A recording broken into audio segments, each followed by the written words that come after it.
After Season 3, Episode 8 of Westworld, we have decided, or we did decide, halfway through the episodes, that we would go and review or recap the best episode of Westworld. And we're just going to jump straight into it. Westworld Season 2, Episode 8. KIKSUYA. Written by Carly Ray and Dan Dietz. Directed Uta Borisovich, I believe. However, I would not be putting money on the accuracy of my pronunciation. William is the opening scene, crawling toward the river, collapses and is discovered by one of the Ghost Nation, as we now know them. What's interesting about this episode, Colin? Well, it starts out with a foreign language being utilised in the opening scene. So speaking in a native tongue from the Ghost Nation. That certainly is very different. And we've got subtitles, which is great too, because subtitles take you and immerse you into the scene that you're watching, whether it be a movie or a TV show. A very good subtitle narrative will engage you more than just your language. From this instance, English. So it engages your brain more because you have to read instead of just listen.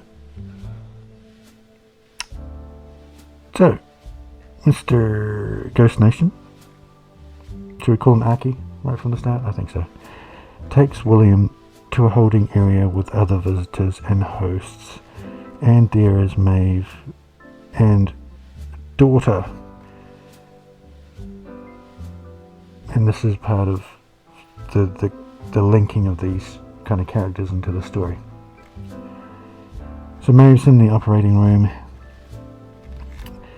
Aki, the Ghost Nation leader, and Maeve's daughter speak to each other. So basically, around about 7 minutes and 42 seconds into this episode, the episode actually really starts. So Aki begins to tell the story of his life in subtitles, and we just said that this, gets you to pay more attention to what is happening because you're having to really engage another part of your brain in watching this episode. And if you like subtitles and things, I know a lot of people don't, but if you do, you will be sucked in to this episode. The scene of the interior of a teepee is set and lit well, so that's our opening scene of this story. And whoever did the directing and the videography did a really good job. I mean, the scene draws you in to an experience of being inside a teepee. It's really quite amazing, very well lit, and it gives you a rich canvas to actually paint the story on right from the beginning. They speak loving words to each other, so we'll revisit the words later on in this recap, but it certainly does, these words certainly make this scene stand outside of the normal Westworld, and it's pretty awesome. So Aki discovers the church, and a white horse runs from left to right, and he discovers the church massacre. That's the next scene. Finds Bernard and Dolores dead and then he walks up to the counter, and that's where Bernard left that maze toy. along with some alcohol there. It's all really well set out and filmed. So this is where the awakening occurs, I guess you say. Yeah. So when any of these characters discover this maze thing, they begin to awaken inside, I guess, and they have thoughts of other lives. They start to remember things, and then they have this drive to find another world. Is that right? Did you say that? Yeah. Once he's found this toy, he returns to the village.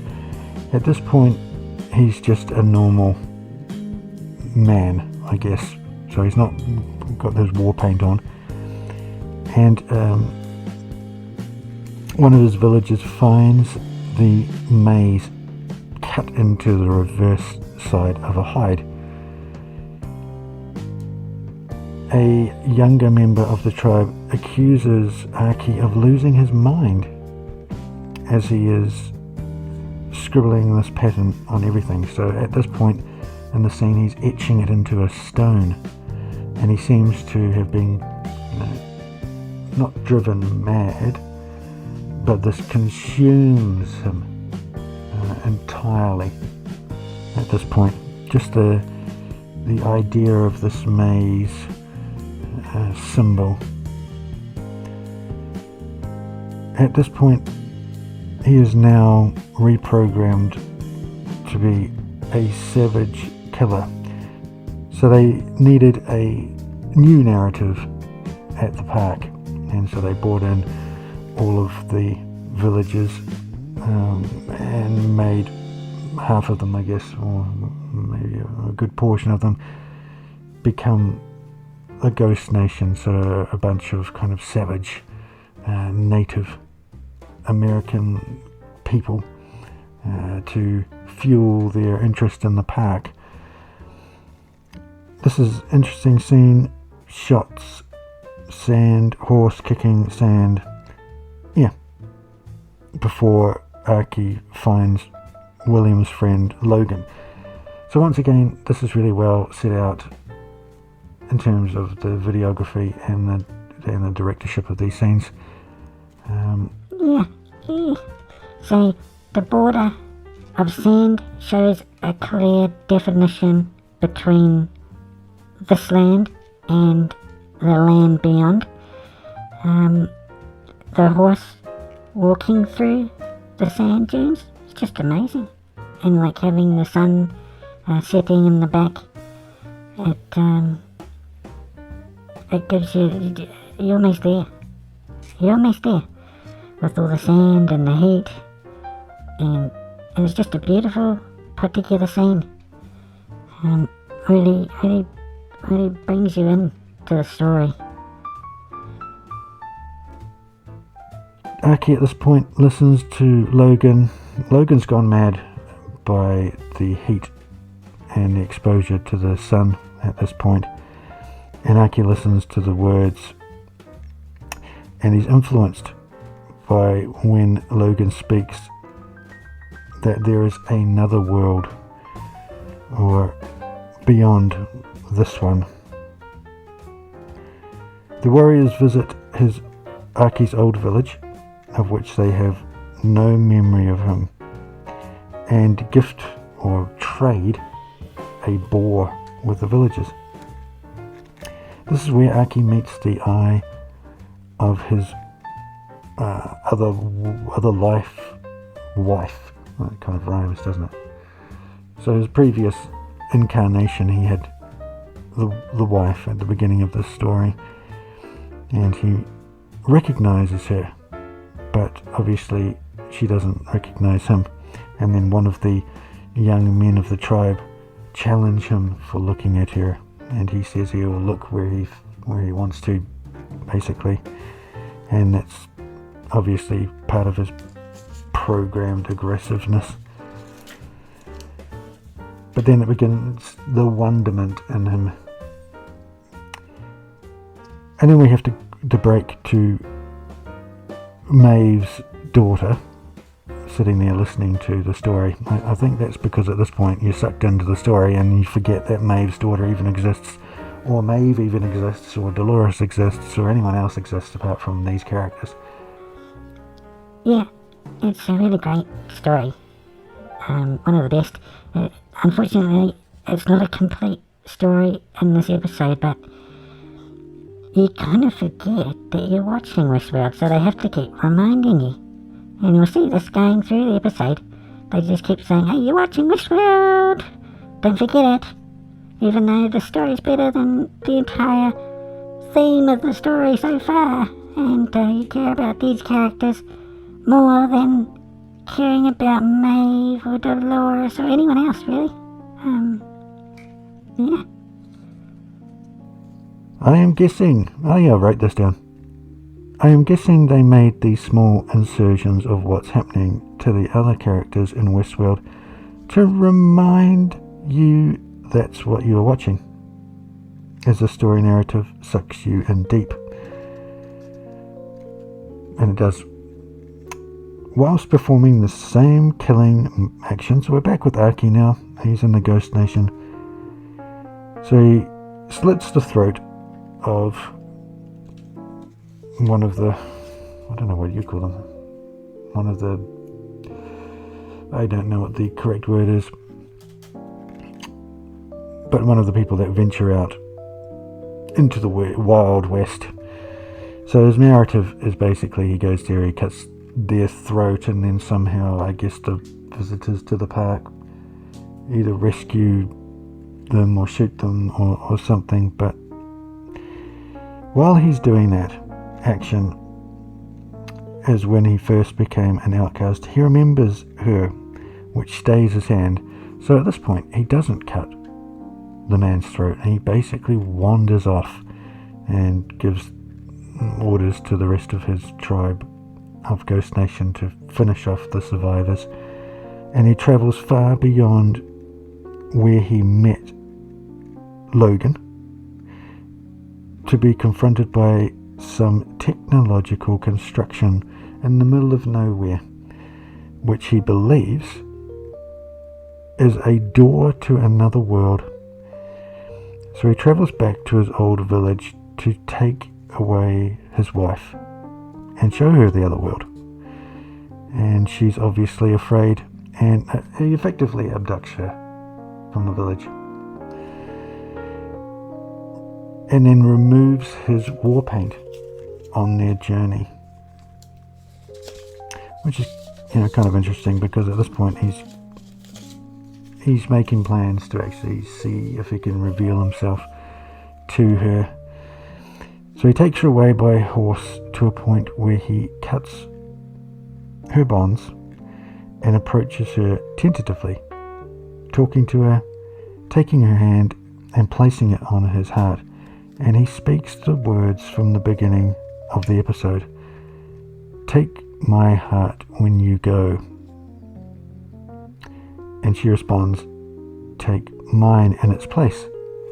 And this is spoken inversely to each other than how it was first delivered. So they each speak each other's lines swapped from the beginning of this episode. And this is pretty cool. I mean, this is the point where it's revealed that she now remembers Aki. And it's I'd imagine, a hugely emotional scene. I certainly was emotionally attached to these characters at this point. There's so much more emotion in this one moment than there is between any of the main characters. Which is disappointing, really. So the writers did a fantastic job here in terms of being able to connect you to the characters. What did you write down? I wrote down, at this point, I am so much more emotionally invested in these two characters than the entire main cast. This one episode alone proves to me that a classic story of struggle and love beats shoot 'em up, beat 'em up tough girl characters, bumping off this modern day Hollywood concept that is consistently rejected and whole by the majority of the populace. Taking Internet Movie Database rating, and we know why that is, because Rotten Tomatoes is now irrelevant due to having been paid off to produce fake ratings. Basically. So they did themselves over. I don't think anyone really takes Rotten Tomatoes seriously anymore as a rating system. Sorry guys, but you just did it over for yourselves. And I think that began with Captain America and continues today, where there's no real honesty in the rating system. Yes. So Internet Movie Database gives it 9.2 out of 10, which is pretty decent, to be honest with you. And it puts it as the highest rated episode in Season 2. Beats all episodes in Season 3 and all but 2 episodes of Season 1. Now, Season 1 was an outstanding season. I mean, you've got to admit that. It had absolute depth. It had fantastic actors. Well, one particularly stands out to be the most fantastic actor in the entire series. That's Sir Anthony Hopkins. Man, he could deliver some lines. And he could deliver them well. And he could deliver them with that kind of nonchalant way that is just so believable. So I said, I think we need more of this type of story, as it shows the strength and longings of the human character that the moguls in Hollywood have been influenced to suppress. So we don't like these stories anymore. We just like mindless, unbelievable, unconnectable stories that absolutely make no sense. And you can look at anything. Doctor Who, Star Trek, Westworld, Batwoman, is there such a thing? And anything that's coming out that makes no sense and has absolutely no real connection with reality, which is a shame, really. And so Westworld's gone that way too. They've gone to the point where they have no real connection with reality. Okay, so at this point, his wife, which we shall call Kohana, remembers him, and she breaks down in emotion, and they embrace each other. Aki tells her that this world is the wrong one for them, and he has found the way out, and that's in reference to this technological mystery that he found in the middle of the desert. However, when they reach that point, the door has disappeared. So I guess at this point they've filled in some of the area. You can see basically in the scene that there is an unnatural structure there covered in earth. But the search will go on, basically.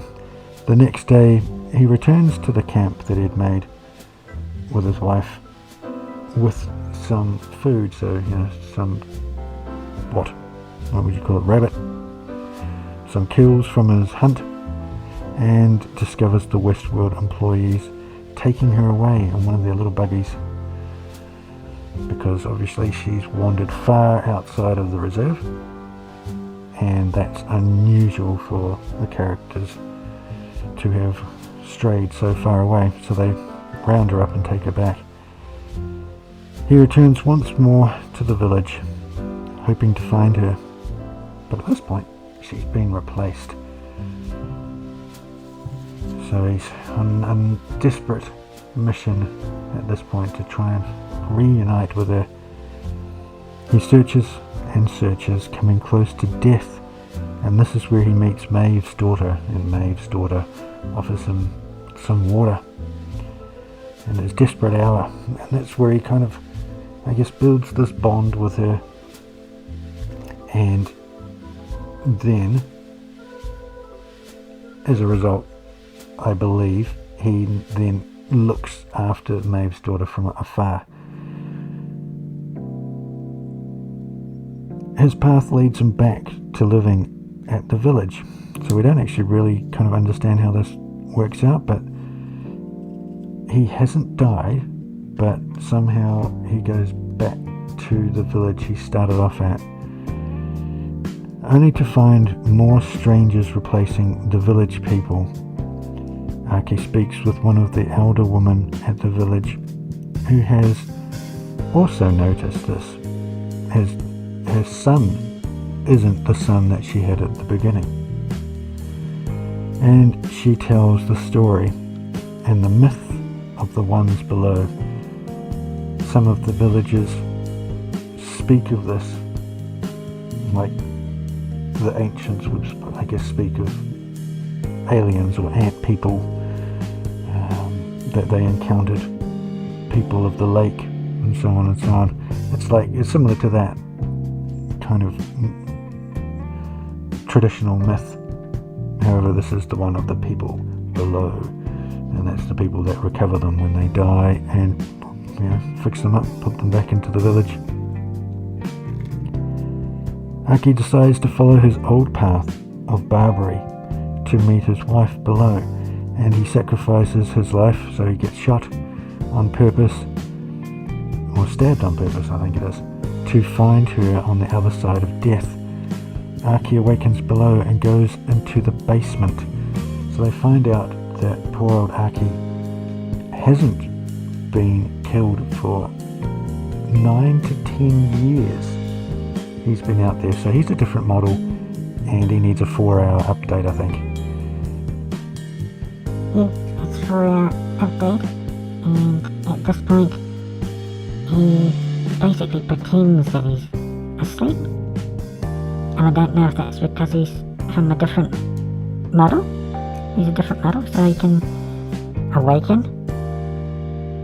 And while he's being updated, he wanders around the facility, eventually making it down into the basement, where he finds Kahanna in suspended animation, but he can't revive her, and he has some tears here. And oh wow, this is amazing. The emotion is expressed here that is meaningful and can be related to by the audience. Something that is missing from the recent stories. Now, is that missing on purpose, do you think, from the recent stories? Are they trying to dehumanize us? I'm not sure, really. I don't know. But the question I had was, are they trying to remove our humanity and create false conflict through what they are visually presenting to us in these modern shows? I don't know. Or in shows in general. This was just a fluke, this episode. And then the next best one, I think, was Samurai Land. Aki returns to the village and lets the elder woman know he found her son, and gives her a lock of her son's hair. She breaks down in hysterical tears. Now this is another amazing scene. So it's amazing scene after amazing scene, and they're like dragging you along through this emotional roller coaster. And it's really quite, well, I think it's quite good that you can actually connect so well with these characters, but it's based on your experience of life. So at some point you would have lost something or somebody, and you can relate. This is, I guess, empathy. where it draws your empathy out. And so you can say, I have experienced this, I know what this character's feeling. I know what this character's feeling. That's what's missing in season 3. I don't know what any of the characters are feeling because they feel nothing. And there's no connection with my emotion in season 3. I don't go around and shoot people, generally. I don't go around and beat up 50 people just for fun.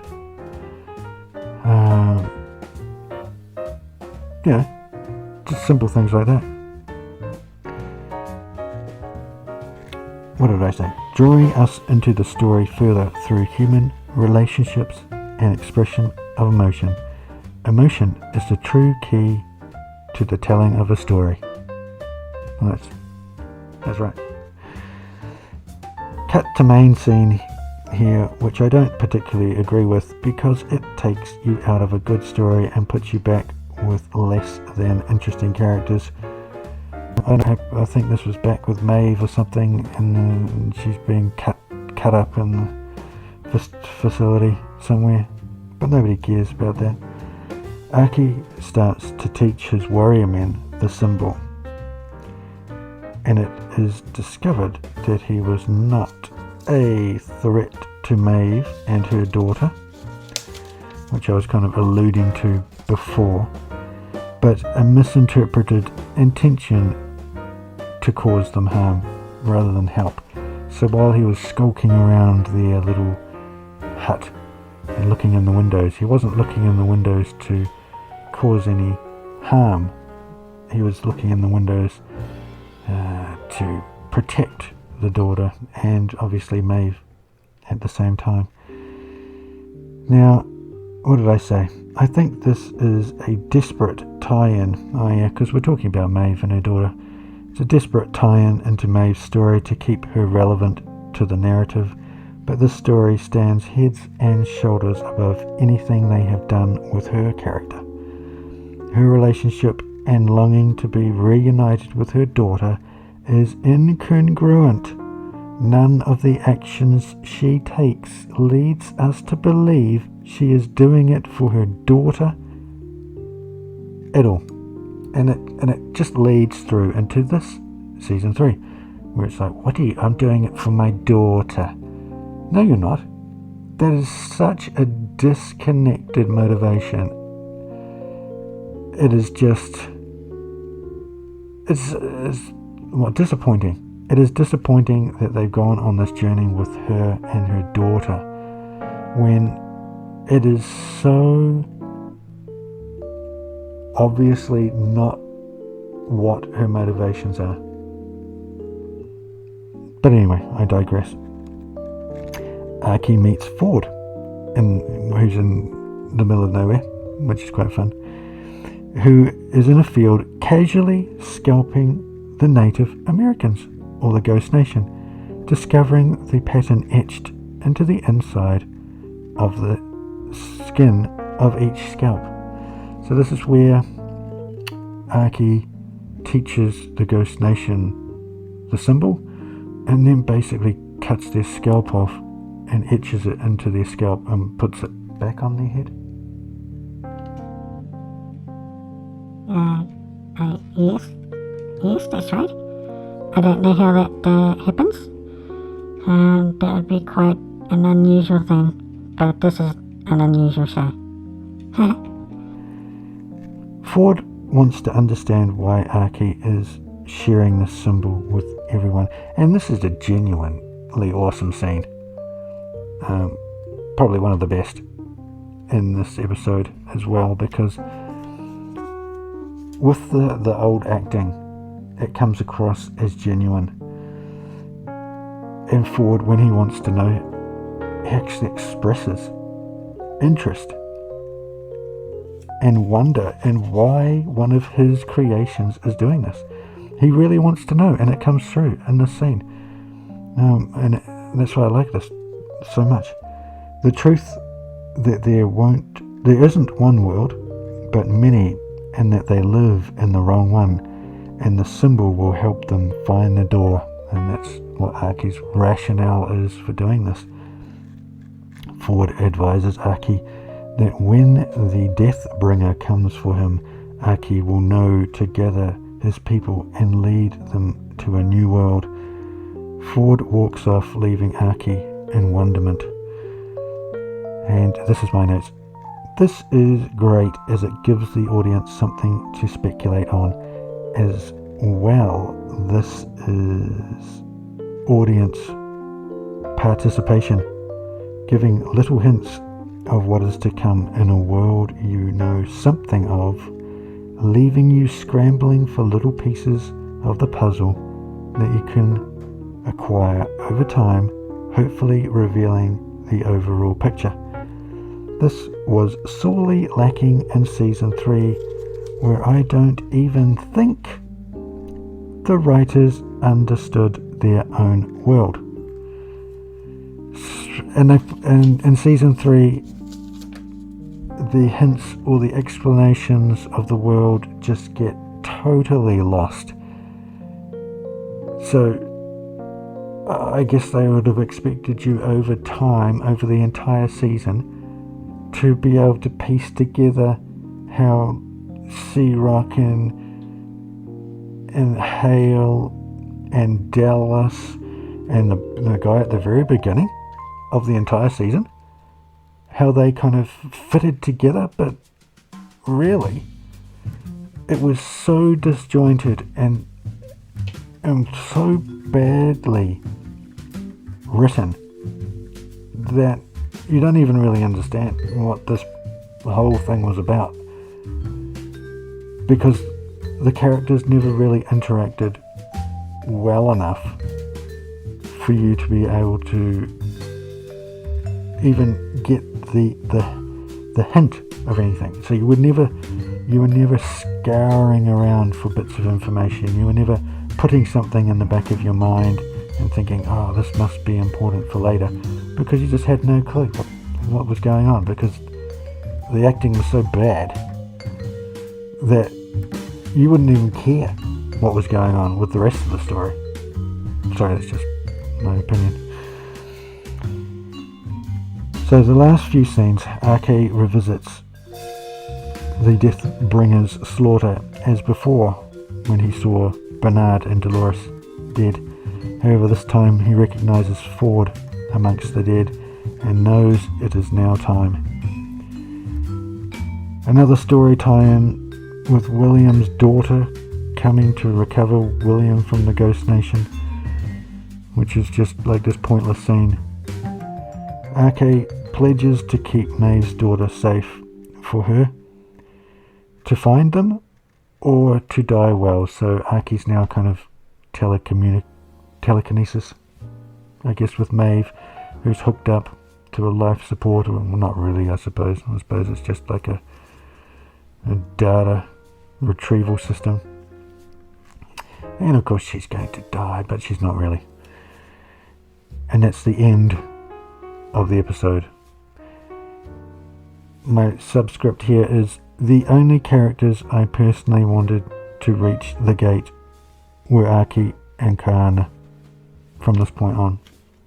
I couldn't care less if every single character died, except I just wanted those two and perhaps Teddy to survive. Everyone else could die. Couldn't care less. Couldn't care less about anyone. That's nice. What else happened? I think the difference between Season 2 and Season 3 is that we had a lot of opportunities in Season 2 to visit new worlds. So we had this one, which is kind of within Westworld, but it's a different culture. So we got to explore that.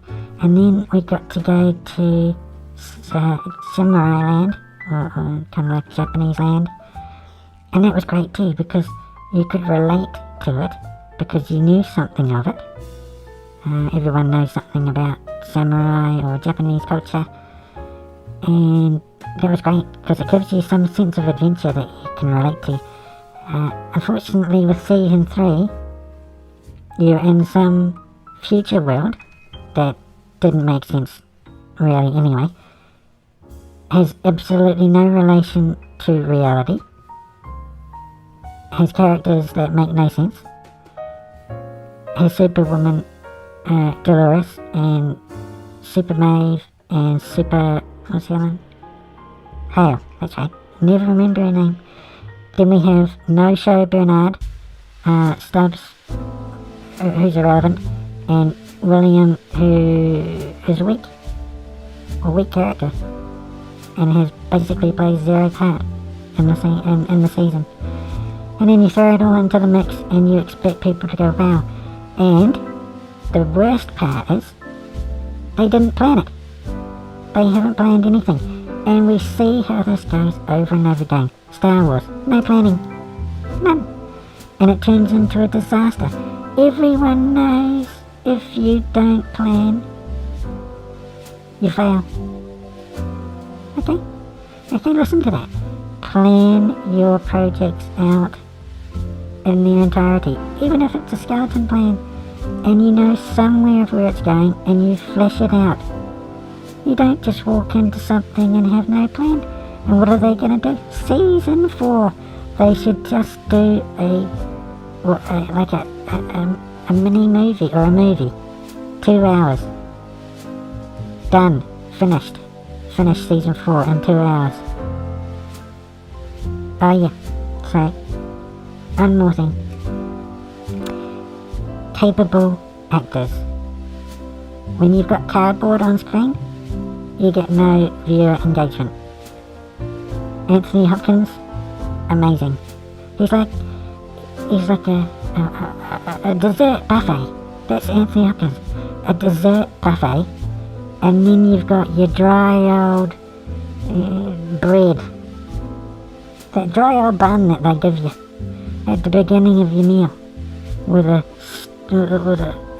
what they call a knob of butter. Or a little square of butter and that bun. That's what you got. Dolores, Hale, Maeve. Maeve's probably slightly better. What's Maeve? Maeve's probably your entree soup. And the rest of them are that bun and the knob of butter, which you can't spread. You always try and cut the bun open, yeah? And then you try and spread that knob of butter across it, but it always rips the bun up, and you get lumps of butter in there, and it just is not a desirable thing to have. And then you have it with your glass of water. That's how I describe Dolores and Hale. Bernard's a bit better, I suppose. Bernard's probably your gravy on your meat. He's at least somewhat interesting, and I guess that's because he worked closely with Anthony Hopkins in season 1. But yeah, it's just exasperating. Imagine season 4 if we don't have Dolores. We're gonna have to look at Hale for the whole season. Can you imagine anything more exciting than her? I can't think of it. Anything more exciting than looking at Hale with absolutely no ability to express any sense of emotion beyond Anyway, I'm being overly critical at this point. So I'll leave it there, but as you can tell, I'm very excited about season 4 coming. What do you reckon? Season 4. Oh, I can't wait for it. I don't know what they're going to do. I don't know how you could stretch it out. You may as well just get rid of it, like they do with some of the shows. They give them that 2-hour movie special and just get rid of it. I don't know if they even understand where they're going with this. They're just going to do season 4 just so they can say, right, we're finished with this. So you took something that was amazing right at the very start, that you could have run 6-8 seasons of, basically human discovery or something, and you took it to 2 seasons, and in the second season, let's rewrite and destroy it with a fake narrative that makes no sense, and then absolutely run it into the ground for season 3, so that you have zero connectivity with your audience. and then season 4, it'll just be a train wreck. It'll probably just be worth looking at to see how badly they're going to finish this off. Because now, apparently, Dolores won't return. I'm skeptical about that, because how could you have the finale season without your main character? If they do that, that'll be amazing. You actually have your main focus of the entire idea removed. So they'll be like, well, I guess what they did in Star Wars. You have the Luke Skywalker, and you just basically take him out of the story. And I guess that's what they did as well in Star Wars. And how well did that work out for them? So they're going to do the same thing here. This is amazing. I don't understand how Hollywood works at this point. You clearly identify what does not work, and you repeat it. Time after time. Now now I've got Cyndi Lauper in my brain. But time after time, they just repeat the same mistakes. It makes no sense to me. I am assuming it makes no sense to the shareholders. I don't understand how the shareholders even put up with this. I don't understand how the corporation or the board of directors or any of the executives still manage to keep their jobs. Once you lose $1 billion, how much more do you want to lose? I suppose you want to lose multiple billions of dollars. I don't know if this is actually something that has been put in on purpose to destroy the media. I mean, this is a wild conspiracy theory, but conspiracy theory it may be. It might actually be the honest truth that all of this has been contrived to destroy the media that people consume, so that there is nothing that gels a populace together. However, we can discuss that some other time. Anyway, back on to what this channel is going to do next. I think we're going to look at some anime. Oh yeah, exciting. If you that have never looked at anime, you are in for a shock. Anime is actually written better than your average television show. You'd never believe me. I tell you what, you'd never believe me. Anime's a cartoon. I won't even bother. We're going to start with Akagi. Now, Akagi is not for the light-hearted. It is a story about gambling, mahjong. However, you'll be sucked in. If you have any kind of interest in the underworld of Japanese culture, this is a great story. It's a great one to start off with. It got me really interested in anime, and got me watching a lot more series, different types of series. And I tell you what, it is well written and far better than what Western writers can do for most of the mainstream television shows. So Akagi, we'll look forward to that possibly next week, or we might squeeze it in for the end of the week. Yeah, and so that's the exciting new thing that we're going to do to start off with. And once we get through those episodes, we will revisit what we're doing and look at something else, I assume. I reckon. Sounds like a good idea. So stay tuned. We'll be continuing a similar theme, and perhaps even discussing more in-depth things. We'll probably have a more of a scripted narrative for the recap/review of these anime shows, because they can get pretty in-depth pretty quickly, and you can watch episode after episode after episode. The thing about these shows is that they compel you to keep watching. So until then, have a great time waiting for your next hit to come out, your next show to come out, and no doubt we'll keep our eyes peeled for something interesting Maybe some of those new sci-fi things. I don't know when they're going to release the new series of those sci-fi shows, but we'll probably keep an eye out on that ourselves. And we'll see you on the next episode.